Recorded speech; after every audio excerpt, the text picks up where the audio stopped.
I want to tell you a story.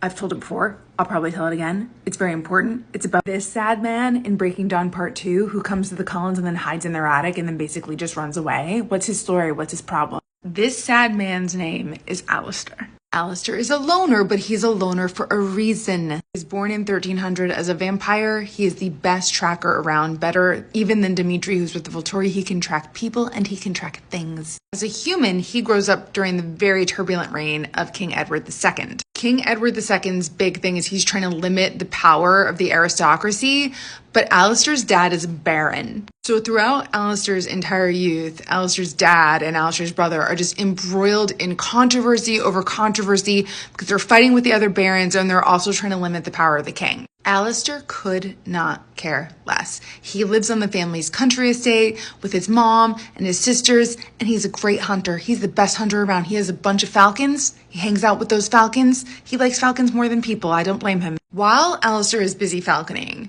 King Edward II banishes his favorite counselor, and Alistair's father sees this as an opportunity to get Alistair's brother into that position. Unfortunately, a lot of the other barons also had the same idea, and eventually the barons convinced the king that Alistair's brother was involved in some sort of plot to overthrow him. Even though these charges are false, Alistair's brother is executed for treason, and Alistair's father loses his goddamn mind. He feels like he's lost his heir, and now he's actually plotting to do what the brother was executed for. He's like, I'm going to actually try to overthrow the king. Alistair's father begins to explore the occult to try to get this done. Alistair still knows nothing about this. He's grieving his brother. He's with his mother and sister still in the countryside, and he's prepared to take care of his sisters for the rest of his life because the treason is now a dark mark on his family. Late one night, Alistair's father comes to him, wakes him up out of bed, and is like, get up, we're going, and you're not allowed to say goodbye to your mother. They get to London, and Alistair's father is leading him through all these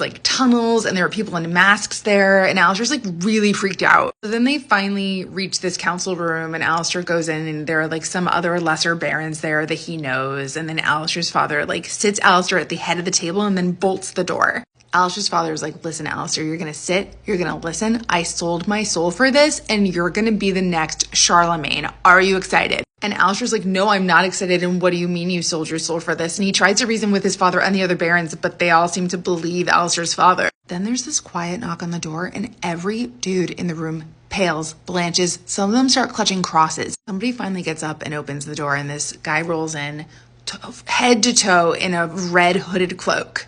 And Alistair's father's like, hello, Astaroth. And Astaroth's like, hey, get out, everybody. Please leave. So then Astaroth and Alistair are now in this room together, and Astaroth throws off the hood of his cloak, and he's like, don't worry, my name is George. And he's laughing. He's wearing totally modern clothes underneath the hood, and he's like, I go by Astaroth, and I tell humans that I'm the Prince of Hell. It's super fun. George/Astaroth is like, listen, your father is definitely mad, but what he's saying is true. I can give you all the power that you desire. It turns out George is a fun-loving vampire.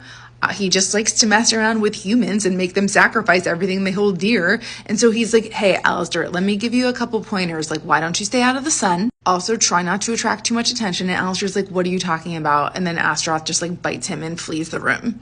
Alistair wakes up from his transformation, and there are a bunch of peasants chained around the room, and Alistair is not able to control his bloodlust, and he slaughters all of them. Then Alistair's dad comes in the room, and he's like, hi, how's everything going? And Alistair's so mad at his dad for whatever he's done for making him this way that he tries to shove him out of the way, but he accidentally kills him. He wants to get home to make sure that his family's okay, and he tries to ride a horse out of there, but the horse breaks its own neck trying to get away from him because he can tell that he's undead. He finds his home empty, and he's devastated to realize that the bargain that his dad made must have involved his family. They are now unalived. He tries to go find comfort with his falcons, but guess what? They don't want anything to do with him either. So that night, he leaves civilization forever. He doesn't trust anybody. He thinks everything's a conspiracy, and he's super paranoid about authority figures. So that's why when we meet him in Breaking Dawn, he's so freaked out and he won't come out of the attic. Carlo meets Alistair at some point in the 17th century, and every couple centuries, he checks back in on Alistair just to make sure that he's okay.